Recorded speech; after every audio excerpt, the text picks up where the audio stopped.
আসসালামু আলাইকুম। দেশ বিদেশ টিভি থেকে হুসেন বলছি। আমার চ্যানেলে সবাইকে স্বাগত। এই যে আওয়ামী লীগ এখন আত্মগোপনে আছে, মানে সরকার তাদের দেখতে পাচ্ছে না, ছাত্ররা দেখতে পারে না, বিএনপি এবং প্রায় সব দলগুলোই এখন যারা মাঠে আছে তারা আওয়ামী লীগ বিরোধী। এখন আমি যদি বলি আওয়ামী লীগ এবং সরকারের একটা সমঝোতা হতে পারে প্রকাশ্যে অথবা গোপনে, এটা আপনি হয়তো অবিশ্বাস্য মনে করতে পারেন, কিন্তু রাজনীতিতে শেষ কথা বলে কিছু নেই, আমরা জানি। এই যে ধরেন ট্রাম্প ট্রাম্প প্রেসিডেন্ট ছিল, একদম বিদায় হয়ে গেল, সবাই কয়ে পাগল, ঠিক আছে, কিন্তু সেই ট্রাম্প আবার ফিরে এসছে। আপনি কি বলতে পারতেন যে 2 বছর আগে সে আবার ফিরে আসবে? আপনি এই যে জাপানে বোম ফেলছে কে? আমেরিকা। তাদের চিরশত্রু জাপান, অথচ জাপান আমেরিকা এখন হচ্ছে best friend. So Awami League বিরোধিতা যারা করছেন তারা যে পরদিন আওয়ামী লীগের বন্ধু হবেন না, এটার কোনো নিশ্চয়তা নেই। আওয়ামী লীগ হচ্ছে স্বাধীনতার নেতৃত্ব দানকারী একটি সংগঠন, এবং এটা বিরাট এক সংগঠন। এটা গ্যাসের বেলুন না যে আপনি উড়াইয়া দেবেন, এটা একটা পদার্থ, ভারী, এটার ওজন আছে, এটা উড়ে যাবে না। এবং এটা সরকার বুঝতে পারছে। সেটা কিভাবে বুঝতে পারছে আমরা বুঝলাম যে 2 দিন আগে প্রেস সচিব শফিকুল আলম তিনি বলছেন যে আওয়ামী লীগের রাজনীতিতে আসা উচিত এবং গণহত্যার সাথে যারা জড়িত তারা বাদে। এবং তিনি এইটাও বলছেন যে সংস্কার কাজে আওয়ামী লীগ সম্পৃক্ত হলে ভালো হয়, কারণ সরকার এটা বুঝতে পারছে যে আওয়ামী লীগকে ফেলে দেওয়ার নয়।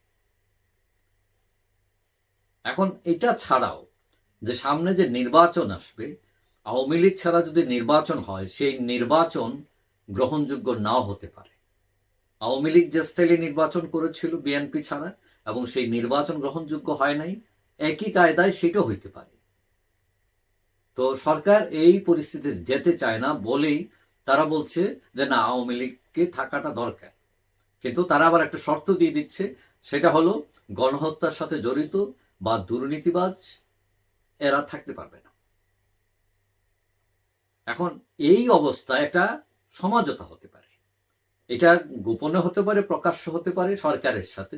সমঝোতাটা কি? আওয়ামী লীগের কিছু করণীয় আছে, সরকারের কিছু করণীয় আছে। সরকার যেটা বলবে আওয়ামী লীগকে সেটা হচ্ছে যে তোমাকে আত্মশুদ্ধি করতে হবে, তোমার ভুল স্বীকার করতে হবে, সৎ দেশপ্রেমিক ত্যাগের নেতৃত্ব তৈরি করতে হবে। ওই পুরানো বস্তা পচা লোকজন দিয়ে রাজনীতি করতে পারবে না। যারা করেছেন, যারা দোষী, তাদেরকে আইনের আওতায় আনতে হবে, এবং এই প্রক্রিয়া অলরেডি শুরু হয়েছে। আবার সরকারেরও একটা দায়িত্ব আছে, সেটা হয়তো আওয়ামী লীগ বলতে পারে সরকারকে যে তোমাদেরকে এই কটা কাজগুলো করতে হবে। প্রথম কথা হলো কথা বলতে দিতে হবে, সভা সমাবেশ করার অধিকার দিতে হবে, হয়রানি মিথ্যা মামলা প্রত্যাহার করতে হবে। যারা অপরাধী তাদের ধরেন, কিন্তু আওয়ামী লীগ শুনলেই ধরে ফেলবেন, মেরে ফেলবেন, জেলে ঢুকায় দিবেন, রিমাইন্ডে নিয়ে নেবেন, এগুলো বন্ধ করতে হবে। আমরা দেখছি যে এই যে মামলা হচ্ছে, মানে ব্যবসা হচ্ছে মামলা, শত শত আসামি, এগুলো যদিও টিকবে না, কিন্তু এগুলো দিয়ে কেউ বাণিজ্য করছে, এবং কেউ কেউ হেনস্থা করার জন্য এইসব করছে।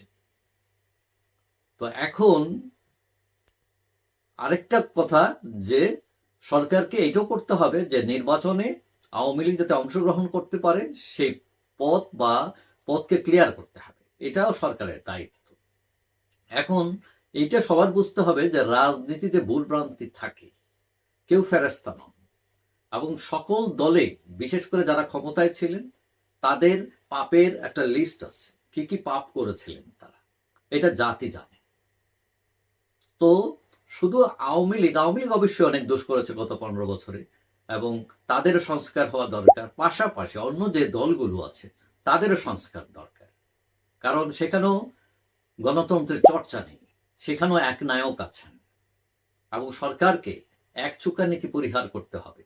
তারা বৈষম্য বিরোধী সরকার, কিন্তু তারা নিজেরাই বৈষম্য তৈরি করলে সেটা গ্রহণযোগ্য হবে না।